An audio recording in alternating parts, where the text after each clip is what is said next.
দে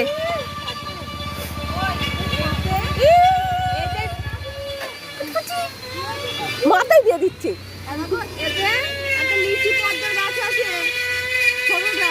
কি পদ্ম? লিচি পদ্ম মানে রাত্রে পদ্ম ফুল ওটা কি এমন করে বসাবে? সাদা হয়, ফাঁকা জায়গায় বসাবি। মাটিতে বসে? মাটিতেই বসাবি, ফাঁকা মাটিতেই বসাবি, ফাঁকা জায়গায়। খেলবে ফোন করে নেবো। এই মাথায় কি হয়েছে? রাস্তায় পড়ে গেছে খেলা করতে করতে। হ্যালো, আর কোথায় যাচ্ছে? আর এটা এমনি চাপা, আর এটা নাক চাপা, দু রকম চাপা, ঠিক আছে? ভালো জায়গায় বসাবি, প্রথমে সব পাতা ঝরে যাবে, তারপর গাছ হবে। মেয়ে সব ভালো আছো? ভালো আছে? এই নিশি পদ্মটা ভালো জায়গা করে বসাবি। ভূত ভূত আসবে না না? চলে যা। দেখানো যেতে হবে, নাই না যাবি না?